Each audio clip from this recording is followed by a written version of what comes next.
This episode is brought to you ad-free thanks to all of our wonderful patrons. So you can get tons of exclusive content to help us keep the show going by joining at patreon.com/ShonenFlop. Welcome to this episode of Shonen Flop, where we talk about manga and Shonen Jump that didn't make it big. I'm David. I'm Jordan. Next week, we'll be covering Cyborg Grandpa G, if you'd like to read along with us. I feel like there should just be like a guitar riff every time we say that series name. Cyborg Grandpa G! Limousine! Be sure to join the discussion in our Discord and submit your 6-word summary. You can find a link to the Discord in our episode description and on our website, shonenflop.com. But this week, we're talking about Rookie Policewoman Kiruko, and we are joined by our guest, Sarcastic Chorus. Hi, how's it going, people? It's all good. Thank you so much for joining us today. I know it's been months in the making, but I'm very excited. And I got to say, I absolutely love your handsome Squidward picture. Oh, thank you. I did that for a bit for my side channel, but it was too good for me to not use as like my Twitter handle. So speaking of channels, do you mind telling the audience just a little bit about yourself? I'm Sarcastic Chorus. I'm a YouTuber at, well, YouTube. And I typically do just a lot of video essays. I do shipping analysis. I talk about Help a Boss, frankly, too much, which for you who don't know, is an independently animated show that I apparently sound like the main character, and that's just been my in for the talking about it. That's awesome. That is a show that everybody who I know who really liked Nightmare Before Christmas in high school absolutely loves. I know a lot of your channel focuses on more Western cartoons. What inspired you, I guess, to start your channel and focusing on that topic? To start the channel in general? Yeah, like what kind of inspired you to make that like one of the main focal points of your channel? Well, it was successful. Damn, that's a good point. That's a good reason. God damn, I can't fault that logic. No, but the real my thought process for it was that I started out doing like loose reviews that like got no views. That rhymes. I did something that I called sarcastic summaries, where I basically just made fun of the plot while still being technically correct about what happened. And those did fine. Oh, that's what I do with the plot summary all the time. Hell yeah. And that kind of just like slowly got me somewhere. But then I found out people really love shipping, and it's very fun to talk about. So that ended up becoming kind of like the main focus of the channel. So like when you talk about shipping, do you go into Amazon Prime and how that works with the drone shipping and stuff like that? Yes, let's go with that. That is exactly what I do from now to the end of time. I talk about Amazon shipping. I order things on FedEx. Thank you for humoring my stupid fucking joke. No. This is my channel for now, and I'm going to order something from UPS and FedEx and see which one can get here fastest. Genius. Maybe they'll come at the same time because they're in love. I do remember how there was a band commercial. It might have been Amazon where people would say, I shipped my pants. And I learned about it in a marketing class, and the teacher's like, I thought that was a fucking brilliant ad campaign. And I'm so mad they banned it. It's like the Grey poop on you thing. All right. But unfortunately, as much as I'd love to talk about shipping, we have to talk about this series, which has, I don't know, I guess, Chorus, you'll be the expert and you'll tell us if there's any shipping in this series. But take it away, Jordan, with telling us about this series. Okay, so this is Shinmai Fuke Kiruko-san, also known as Rookie Policewoman Kiruko-san, also known as Rookie Policeman Kilko-san. Apparently Shinmai literally means unpolished rice, but it's like a common way to refer to somebody who's new or inexperienced. Like if you're talking about a noob, you fucking unpolished rice noob. Anyway, so apparently Shinmai Fuke is like kind of a strange title. It all roughly translates to novice policewoman, according to our expert Tucker. But apparently, Hirakata has put it in Romaji on the volumes as Shinmai Fuke. And these are apparently usually taken up by official localizations, but as is noted here, this is a flop from a fucking decade ago, so it's not likely to happen. The author, whose name is Masahiro Hirakata, has been an assistant for a couple notable people, including Shinya Suzuki of Mr. Full Swing, which I've never heard of. So that's like considered the manga that I think is like the most successful manga in Shonen Jump that's never had an anime adaptation. Really? Yeah, I think it had like 15 volumes and it just never got an anime. That's weird. Okay. I assume it's a baseball? Yeah.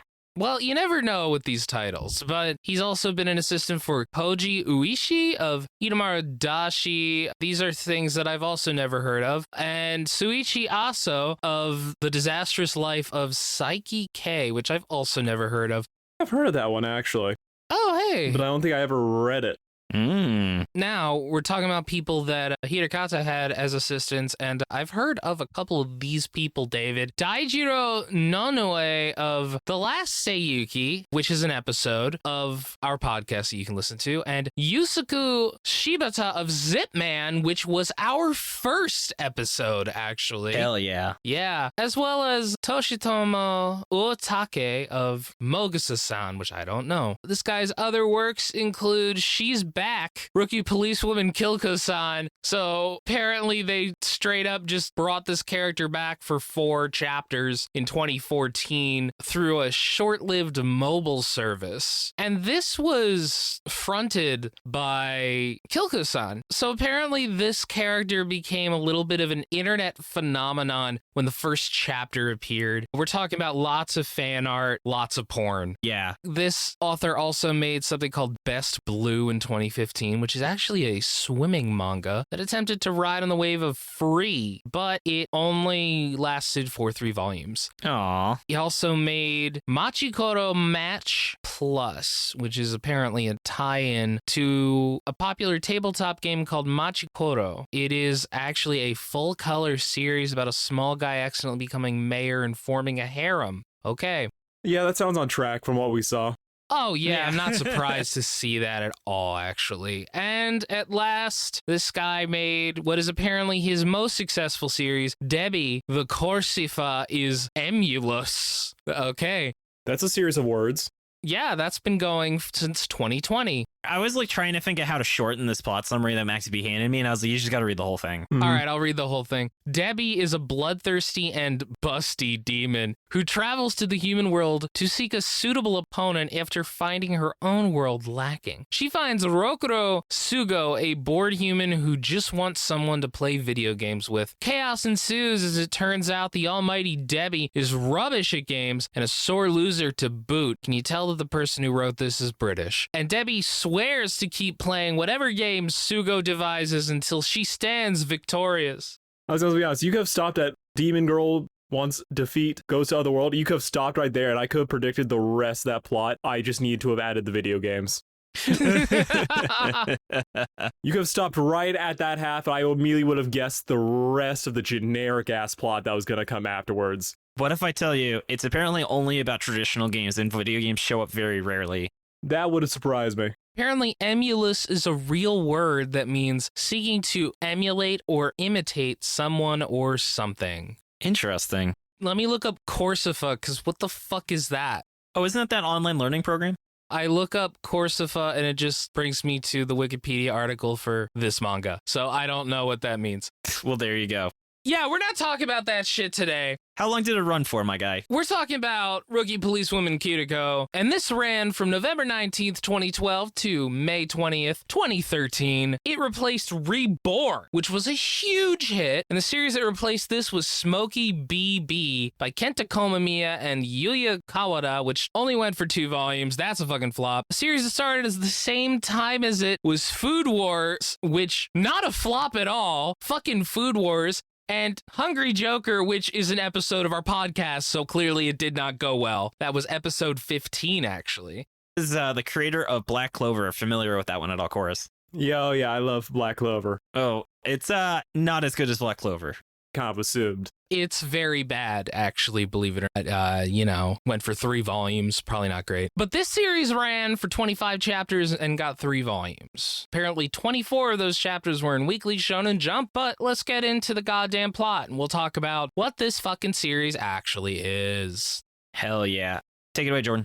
Anjo Haruki is a sex criminal cop who was placed in a far-off dead-end town in the middle of nowhere called Nagashima. Instead of being fired for serial sexual harassment, just like they do with Catholic priests, where instead of kicking them out, they just put them in a small place. It's fucking cops. He's one of 2 officers there, with the other being his chief. After overhearing from the chief that they're getting a new recruit with large breasts, Anjo volunteers to train her, but she's, not quite what he's expecting, David. Oh my. Oh my. Otonashi Kiruko is an ex-mercenary turned rookie policewoman with huge tonfa blades. Terrified by her violent tendencies, Anjo takes her out on patrol. The chief tells him that if they don't achieve something today, then he will be fired. Anjo identifies a guy as a potential panty thief because he relates to him, and I mean, he's also a fucking sex pervert criminal. So yeah, I guess game recognized game. Kiruko then violently attacks him. Anjo tells Kiruko that he will take responsibility for it, so she goes all out, causing a shitload of property damage that Anjo has to pay for, but I honestly, who the fuck gives a shit about him? Next, some terrorists attack an abandoned department store for some reason and shoot an RPG at Kiruko, which doesn't work. Then, Uchigane and Bullet, two cops from Tokyo, show up to track some criminals who came to Nagashima. Bullet really came to watch over Kiruko, who he used to work with in their old mercenary group, the Philadelphia Phantoms. Unfortunately, after stopping the criminals, Uchigane and Bullet get permanently assigned to Nagashima to watch over Kiruko. I am so sorry for them. Popcorn David. To get people more excited about the police and Nagashima in general, Anjo dresses up as their mascot Cerberus. They're approached by some anime producers who want to learn more about the character in order to adapt him into an anime. The station tries to invent a backstory for him when Kuriko decides to create one which is more or less explains the backstory of her and her boss. Her father was her boss's war buddy who died in the war, and her mother gave her to him before committing suicide. This is convenient because when the gang goes on a casino cruise, the head bodyguard is her boss. What? Who was at the time the former commander of the Phantoms. Kuriko fights him to a standstill and then leaves, whereupon the producers say the backstory is too heavy in kind of a throwaway panel at the end. Yeah. They're not done though, because they want to make a documentary about Kuriko where they discover she's worshipped as a legend and a god in many places. This upsets her because she just wants to be seen as a good police woman. The gang then goes to Tokyo to meet the FBI director, but Kuriko fucks up his car and they run away. It turns out, however, the trip was a ruse to get info on a criminal that the chief has been chasing. Kuriko and Anjo are then assigned to give a rich guy named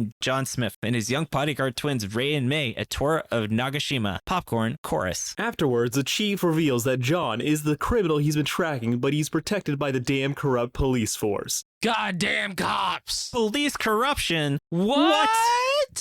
They extrajudiciously infiltrate John's ship where they encounter Ray and May and learn that they are new members of the Phantoms to replace Bullet and Kiruko. Kiruko challenges Ray and May to a game of kick the can, and when she usually wins, the twins realize that they have a lot to learn. John Smith tells Commander Phantom that Anju might be Kiruko's lover, which sends him into a rage, and he viciously attacks them. He discovers that Anjo is a disgusting lecher, which reminds him of Kiruko's dad, so he just leaves. That is a very strange thing. Oh, well, I mean, you're dating your father, basically, so it's cool. I'll see you. Bye. Yeah. What? We'll get into it. It's basically the Batman vs. Superman Martha, but with sexual harassment. Yeah.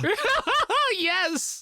The gang then approaches John Smith, who takes Anjo hostage, telling them the ship is about to sink before escaping on a helicopter. May and Ray, who now feel betrayed, defect to help the good guys. Meanwhile, Anjo begs to join John Smith's team as a traitor, before betraying John Smith and jumping off the helicopter. Double cross them. Ha ha. Now that he doesn't have a hostage, Kiruko destroys the helicopter as Anjo is saved by Ray and May, who have declared that they'll live with Anjo. John Smith surrenders, but apparently every single person in the Nagashima police station has been fired. Thank God. Yeah, they kind of all deserved it. She also cost millions of dollars in property damage. Minimum. They constantly say she's a shitty policewoman, and she is. But she's new to it, Jordan. I mean, I guess committing police brutality makes you a normal cop. I don't know. But yeah, everyone scrambles to find new jobs, but they all suck. Thankfully, the chief appears and says that someone high up in the police force pulled some strings to get them their jobs back. So don't worry about it. Then they get offered some free tickets to a hot spring, and that's it. Goodbye. When I read up there that the final chapter was not printed in Shonen Jump, I'm not surprised, because the final chapter feels completely fucking useless. It feels like the second to last chapter should have been the end. No, it truly could have been, but no, we have to make sure we end this as a happy-ish note of, oh no, the adventure still continues. Please, for the love of God, let us have a sequel. They kind of got it, too. No, good for them. This is pretty common, by the way, because often they'll finish the series and realize, oh, we're like 20 pages short, bang out another chapter just to finish it, especially back in 2013. Yeah. Even though the whole series feels like it was from 2005. Also, John Smith. Really? John Smith. Every other translation I read, it kept saying John Claude. Van Damme. Some translators fucking around with it, but that's what I kept reading. God. All right, but let's get into some of the characters. So why don't we start? Chorus, would you mind telling us about the main character and the namesake of the series? Otanashi Kiruko, hot-blooded policewoman. That is, we gotta remember that's a thing. But like, Kiruko is a weird situation for me, as I never once start thinking of her as like an actual character. She primarily just feels like she hits that Goku and Dragon Ball Super problem of like, you are not a character, you are not the main person, you are the series' mascot. Yes. You put her up next to Pikachu and all is right with the world, except Pikachu has a little bit more personality. Yeah, that's why chapter 1 she became an internet phenomenon. It was entirely because of her aesthetic and because she's adorable. This series tries so hard to act like she's interesting. Yeah. They have panels where they're like, it's never boring when you're around Kiruko. Oh man, Kiruko is so interesting. I love Kiruko. She's so interesting. Let's make a 24-hour documentary about her.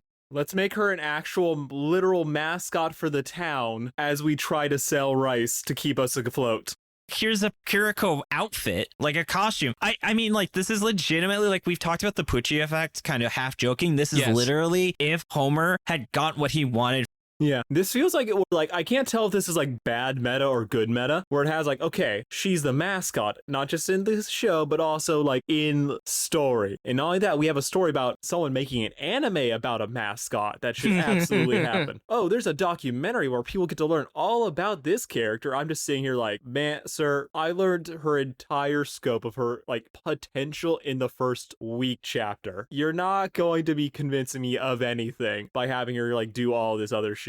It did kind of feel like it was like, what? An anime adaptation? I mean, if you have to. I don't know, you know. It also was kind of ballsy of the offer to not wait until actually, like, it actually would have been really funny if an anime adaptation had been announced and then they had like a meta arc about that. They would have. Yeah, everything's about her except she's not that interesting. I do think the fact that she openly will say when she doesn't want to do anything is kind of adorable. Oh, a little bit. She does have a very cute pouting face. Yeah. I mean, her entire point is to be adorable.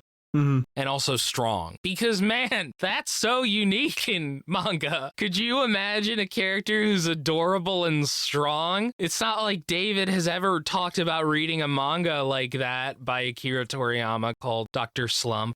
Yep. And that's also another reason that I have an issue with her as just a character in this manga in general. Is, oh, you're supposed to be like, oh my god, she's a mercenary. She's a badass. She has like all this dark past, all these skills. I'm just like, what does she actually do skill-wise? She swings her tonfa blades and creates a giant whirlwind that will destroy a city block. A power that literally that does not tie into her being a mercenary whatsoever. And instead is just anime power strong. And that's kind of feels like it's just the depth of this series in general. It's you have the slug line, she's a former mercenary. Okay, so she's just a badass and we don't have anything extra that we're actually going to dig in to really flavor this world with that information.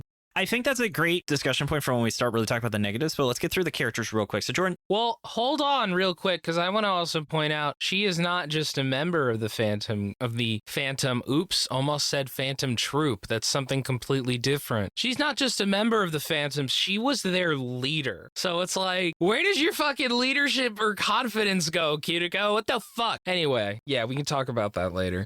She was also just their mascot. Yeah, she's just kawaii. And you know what's opposite of kawaii is sexual harassment. So Jordan, can you tell us about the second most important character in the series? Oh, I fucking hate this guy. Anjo Haruki. He is a sexual harasser, like a serial sexual harasser, obsessed with porn. And he's also completely aware that he sexually harasses people. He wants to keep doing it. He is completely unrepentant. Oh my god. Don't just fire this guy. Lock him the fuck up. He fucking sucks. I hate him, but he is like one of, if not the main POV character, you know? Kiruko shows up and he's like, oh my god, her tits are so big, I want to grab them. Fuck, what the fuck, dude?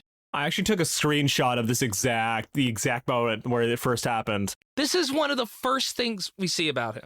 He's like, what's the point of being a cop if you can't sexually harass people? He literally just keeps bitching like, oh my god, you're so terrible. I keep losing money. Oh my god, this is so awful, like all this shit you're putting me through. Then he literally says, I can't keep doing this if there's no merit for me. Geez, at least let me grope those tits. Then he tries to grab her. Yes. That is our main POV character, people. He's constantly commenting on how another character is flat-chested. He is bringing porn into his workplace all the time, which, yeah, dude, that's kind of fucked up to do. Oh my god. He's also really cowardly and sniveling and, oh, but he gets redemption at the end of the series, David. It's totally fine. It's like a shitty version of Denji from Chainsaw Man.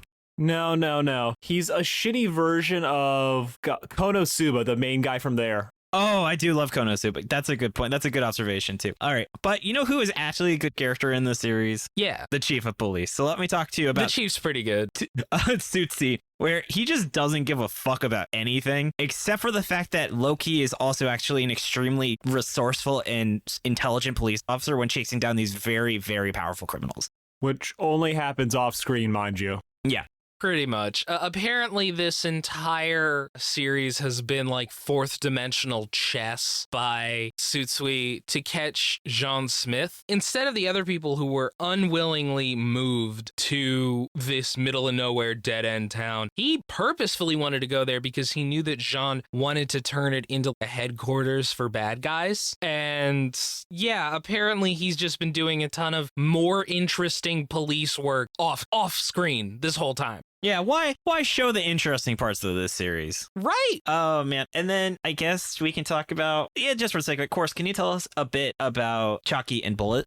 All right, we got Chalky. She's basically just Maki from Kaguya-sama, except less interesting. She's a special duty police investigator, which means she's just a super serious woman who has a flat chest. We really need to emphasize this. She has a flat chest and she's bossing everyone around, but she's also a tsundere. So she acts like she doesn't care, but she really does. Oh, she's so tsundere. Yeah. Yeah, they have a chapter where it's like a swimsuit competition, and she's accused of cheating because she seems to have a larger bust than usual, you know. And honestly, in the series, for as short as the series is, Chalky and Bullet are in this way less than you would think. They get introduced like they're going to be like the next set of main characters that really pad out the squad. Then the next arc, they literally disappear for the rest of it till the finale. They just feel totally useless. Mm-hmm. I mean, that's the point of all these characters. And then, like, I was like, should I take him out or not? But I figured we'd mention him for a second. Then, Jordan, do you want to tell us about Phantom real quick? And then we'll actually start talking about the series. I was going to say, we forgot Bullet. Oh, Bullet, yeah. Bullet's kind of cool. He's one joke and they repeat it into the ground. He really is into Kiruko, but like in a fatherly, taking care of her kind of way. And he also like hates how she's gone so soft working for the police when she should be a badass mercenary. Yeah, it's interesting how like he also has supernatural abilities, but I guess it's just in this world, if you're strong enough, you have supernatural abilities rather than it being something actually sci-fi. Mm-hmm. Oh yeah, it's not sci-fi. It's kind of Dragon Ball rules. Yeah, and then Jordan, you want to tell us about Phantom? Yeah, so he's Kiruko's second father figure. He's punished Snake, and I don't really have anything else to say about him. Can say we're all punished for having to read this series. Yeah. Ooh. All right, I think that's a good segue. Let's get into why I failed. That's right. All right, then we're just gonna keep it. So, Jordan, as the most punished of us, do you mind telling us what were some things you didn't like about this series? Oh my god, so many sexual harassment jokes, just constant. I had to like double check this was 2013, not 2003. Yeah, it's their one and only joke that they're like, okay, this is going to make people to laugh. And I know this is probably for like younger boys, but I'm sitting here like, look, I've seen these kinds of jokes before, and I've seen funnier versions of these same bad taste jokes. And these are just, the only joke is that he wants to sexually harass her, and that is it. It's just a mere, oh, he wants to do this, and that's just repeated constantly. Right?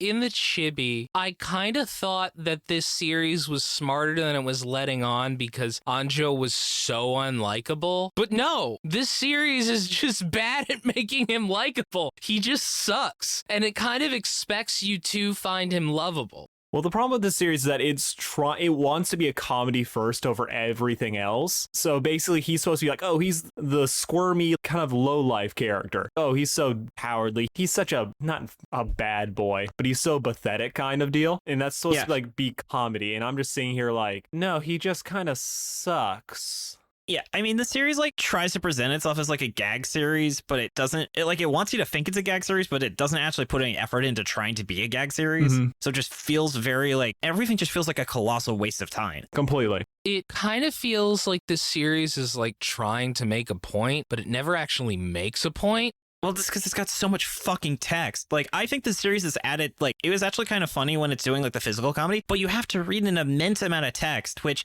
like, series was a slog. This was another series I was just, like, skipping half because none of it really mattered.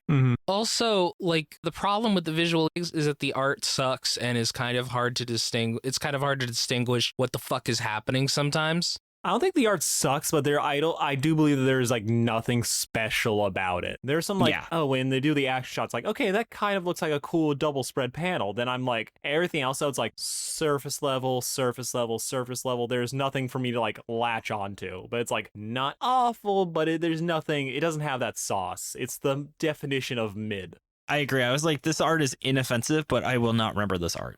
It's like every anime original show that like tried to start up in like 2006 when anime blew up, where like everything wanted to be like, oh, well, if we make an anime, it has to be successful. And that's kind of the vibe for this art style. Yeah, it's kind of try hard. And it's funny though, because it didn't try with characters. Like, I don't like, was there any earnest attempts for character development of any of these characters? Like, it genuinely thinks us learning about Kuroko's backstory is character development, which it isn't, because every person is exactly the as they were in the first chapter. Yeah, I mean, I was expecting Anjo to like kind of grow up by the end, but really what happens is that everyone else learns to respect Anjo, and he doesn't change remotely. And I resent that, because no, I don't respect Anjo. You failed to make me respect Anjo.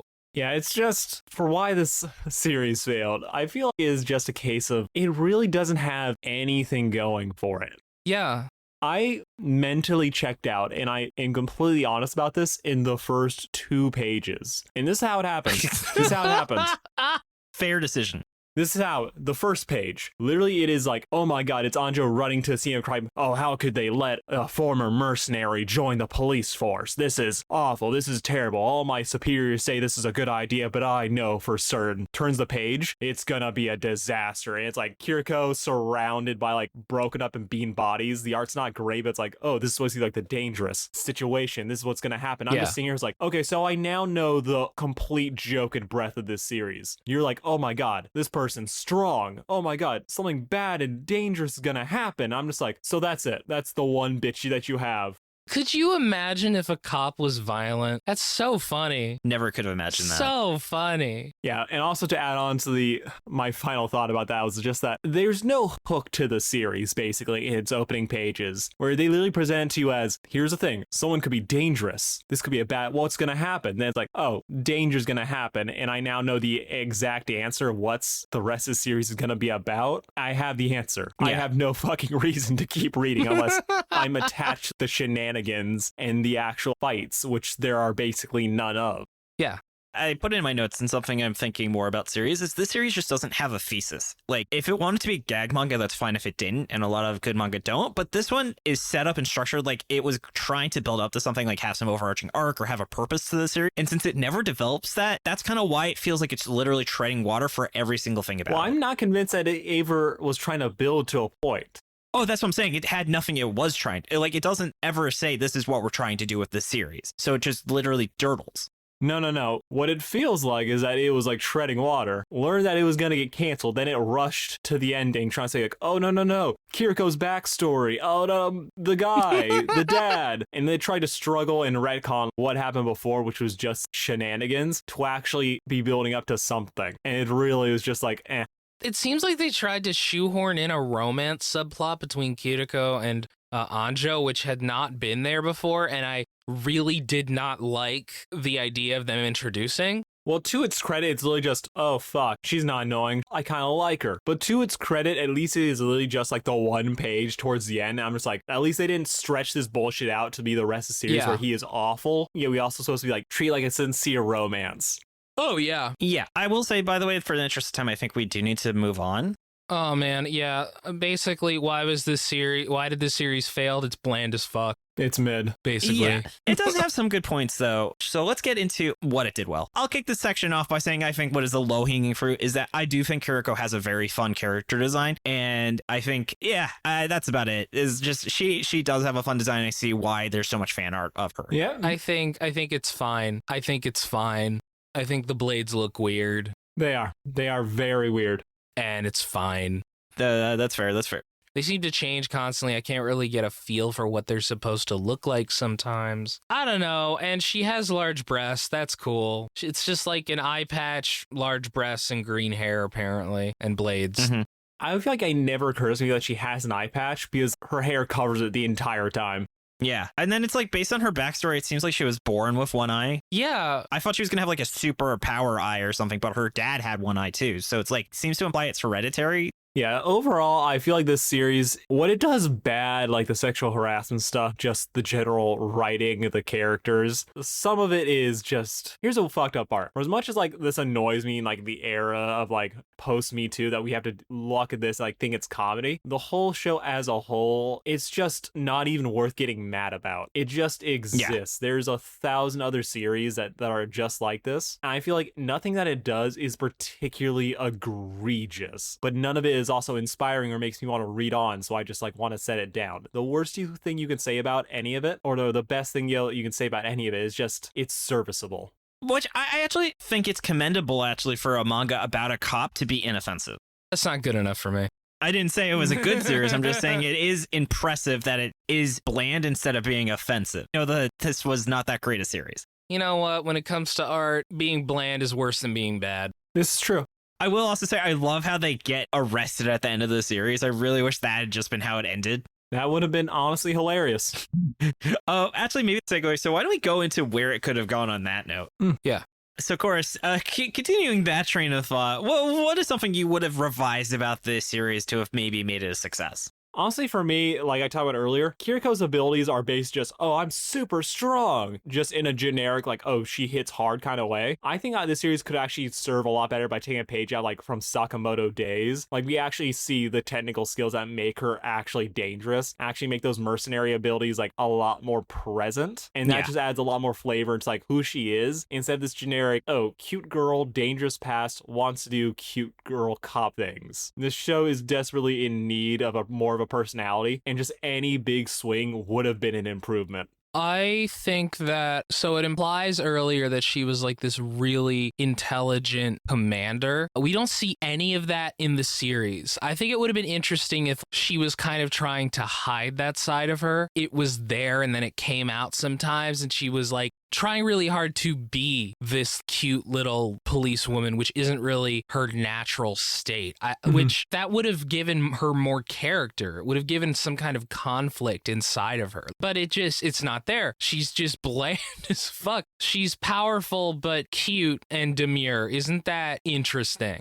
Yeah, I think it would have been really fun if it was all about her adjusting to the civilian life and kind of learning violence isn't the answer. And when these like people from her past, these super soldiers, like she learns how to confront people, like maybe they were too powerful for her to defeat physically, but she realizes using like her new police skills and her developed social skills and emotional intelligence, how like, I don't want to say like talk no to the series, but I think this could have been a fun contrast where you think it's going to be like this fighting series, but it's really more about her growing as a person and this personal growth allowing her to deal with her past. She could have learned de-escalation.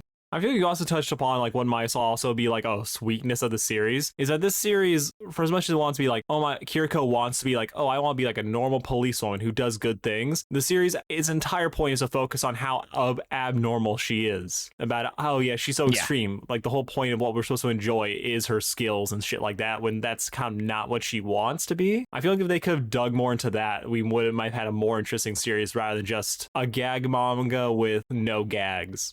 I would like to see her talk more about like, what she thinks a good police officer does. Also, we never learn why she wants to be a police officer. I need to put that out there. We just learned... No, yeah, that's a good point. She just wants to help people. That's it. Yeah.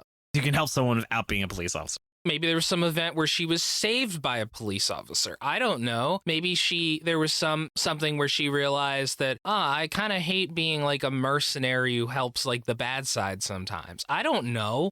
She could have had like someone in her troop who like talked about how great her dad was, how great their dad, the police officer, was. And that's like what inspired him. And, you know, he died because they talked about a bunch of the soldiers she worked with died. It might have been interesting if, you know, you talked about talk no jutsu. Maybe she used that against her not dad, you know, and he would have seen, wow, you've really grown up. You're not just like fighting or something. But she didn't grow up, you know, she's the same. As David pointed out, they're the same from beginning to end. Mm-hmm. Also, focus more on the chief. Oh, man, imagine if he had a prequel series where you saw how he like really earned his stripes. How about sometimes when Kiriko and Anjo are doing dumb shit, there's a B plot where the chief is trying to track Jean. Yeah, or the chief is trying to like actively show the chief weaponizing their stupidity and powers. Like maybe they're the distraction when he actually sneaks in and collects evidence or something. Like actually shows some police work. Yeah. God, the chief was such a cool guy. He could have been a cool guy. Yeah, right. Theoretically, he could have been. No, I love how this series is warped around one character, but we don't think that's the best character in the series. I mean, well, to be fair, I don't think any of them are great characters. I do think that she has the best design, but that's not saying much. I think that, David, you want the chief to be a better character than he is.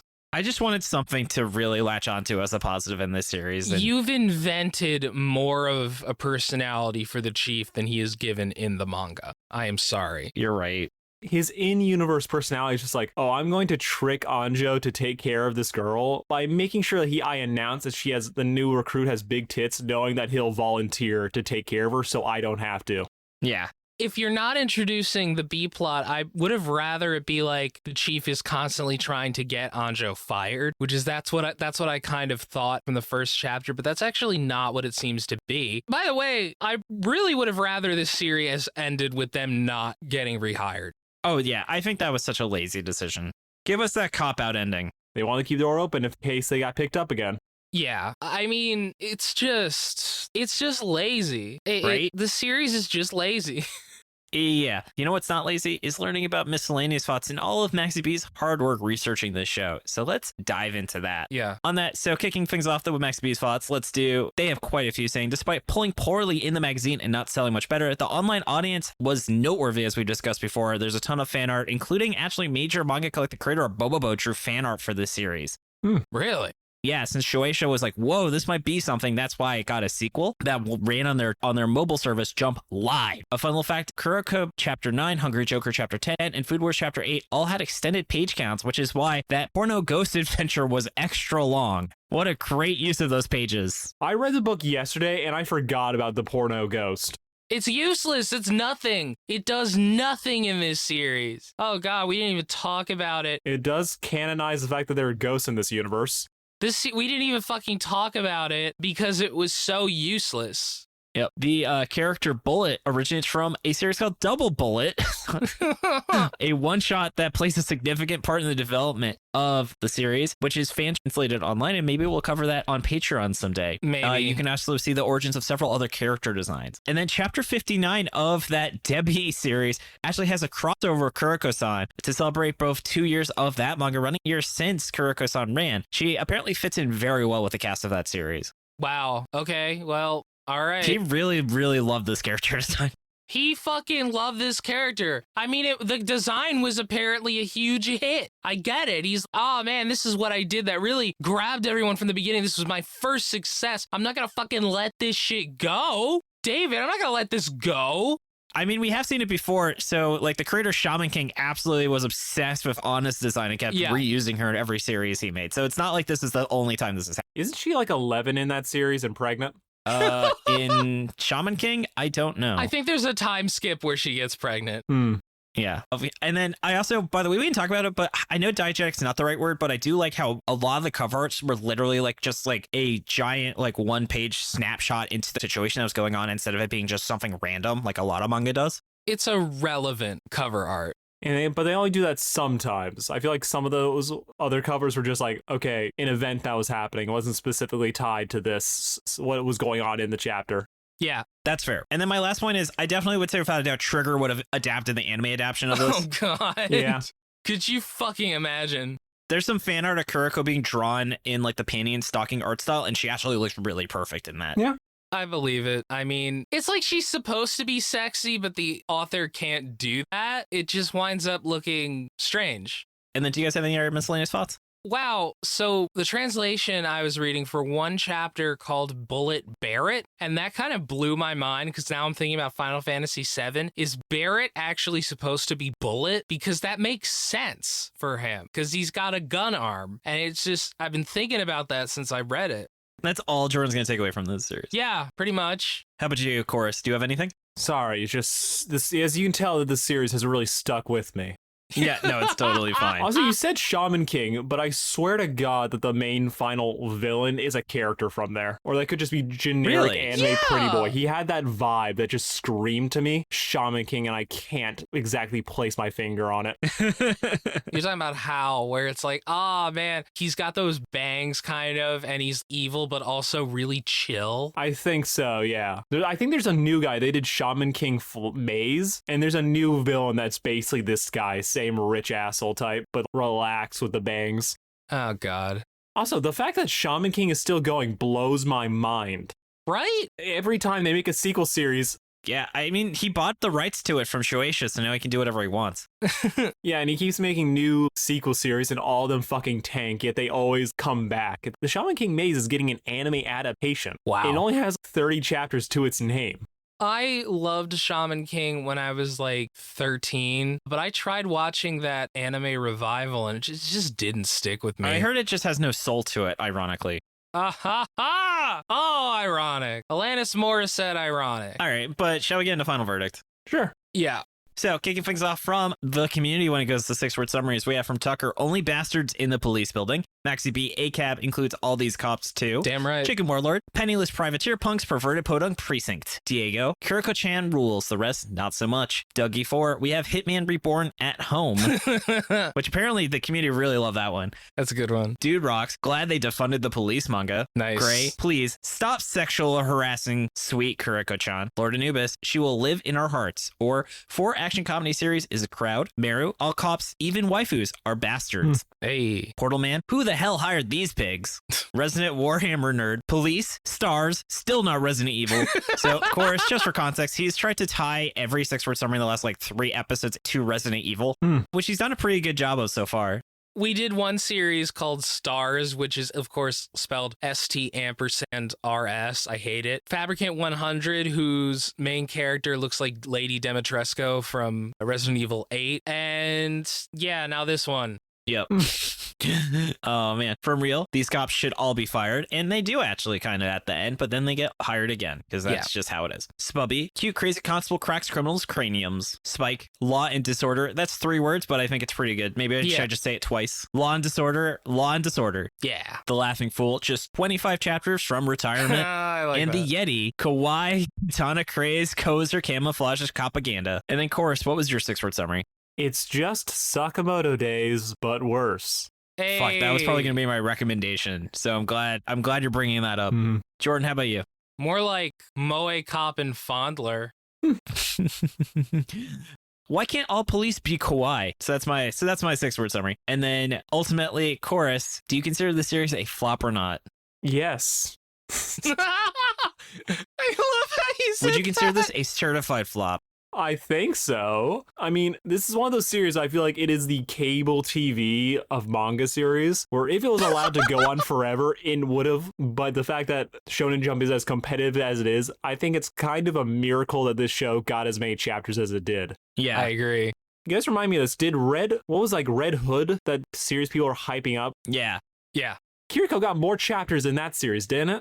Yeah, that was like 19 chapters, I think. Yeah, this got 24. Ugh. By the way, thing about Red Hood is the final 3 chapters are extremely meta, where you can interpret it as the author just blaming his editor. Yeah, I read those. I also am not surprised though that the show got canceled because I read the pilot. Okay, this is really dope. Then the first one's okay, all momentum is gone by the 2nd chapter. Yeah, like let's just stay here. Why? Literally. All right, and then Jordan, is this a flop or not to you? Certified flop for me. This is so bland. I'll forget about this series in 2 weeks. There's nothing That's fair. here. It's just, ugh. I'm going to disagree. I'm going to say that this series is a flop, but not a certified flop. Because I think this series, yes, very bland, but I wouldn't have used the word atrocious. Like, to say it's a certified flop, it's joining company like Zon or I don't know if you saw the cover art, but we read a series called School Judgment, which was kind of like a pedophile manga about high key a pedophile manga. You're right. High key a pedophile made this manga and somehow got published in Shonen Jump. Sir, that doesn't really narrow it down that much. That's true. It's a series about how hot 12-year-olds are, basically. Oh. The artist legitimately is like, I drew this character flat-chested so I could develop her breasts throughout the series. Okay. Yeah, don't read it, but it is on the official Shonen Jump app if you did. Yeah. But the point is, I would say this is nowhere near that bottom of the bucket. Like, this is like, I would say this is like a D tier series, you know? Yeah. Still certified for me. I did not like this. But being boring is kind of worse than being bad. Yeah. Yeah. Well, we all can't be bad like Jordan. Wink. Bad to the bone, baby. All right. So then, since we all thought that this series was a flop, what would we recommend? Chorus, are you going with Sakamoto Days, or did you have something else in mind? Sakamoto Days. This series was like what Anya from Spy X Family would think a policewoman would be like. This feels like this could be like her imagination of what she imagined like a mercenary cop would be. I actually had Spy Family as my recommendation. Mm-hmm. Nice. Yeah, or actually just Hardboiled Cop and Dolphin, which is the other cop that's arresting the character from School Judgment. That was one of our favorite series we've ever read. It's really good. Mm-hmm. And then how about you, Jordan? What's your recommendation? The movie Naked Gun. Oh, great call. Yeah, it's Leslie Nielsen at his best.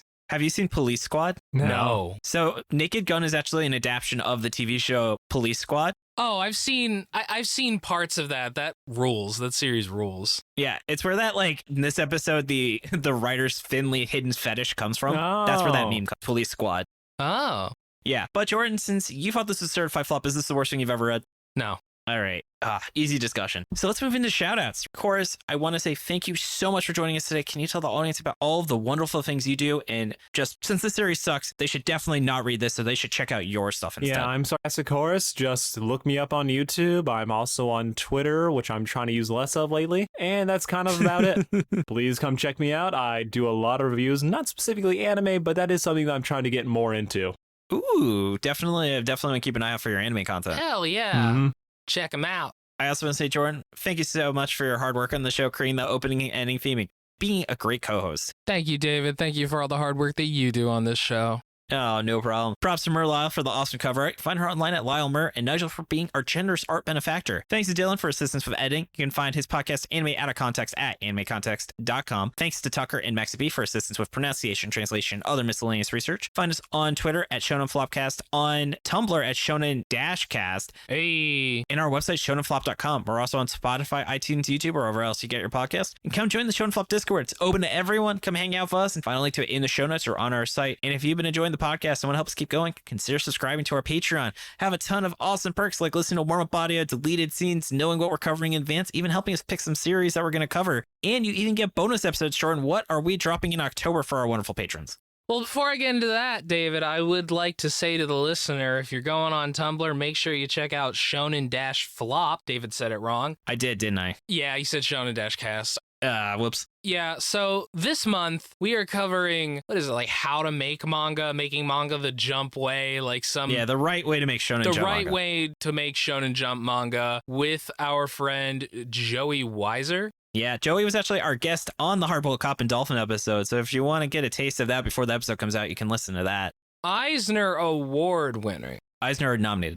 Eisner Award nominated Joey Weiser. Yeah, he's great. He actually drew art for my wedding, which was super cool. Hell yeah. All right. And then I also want to just give a read out to some of our wonderful patrons. Starting off with our dolphin dads, we have, if ass was not meant to be eaten, then why is it between two buns? And if you have a horse, are willing to pretend to be a Christian with piercings in fun places. Moving on down to the ravioli tier, where you get weekly photos of my adorable goblin dog. She is too long for a hot dog costume, which just shows how long her torso is. It's very strange.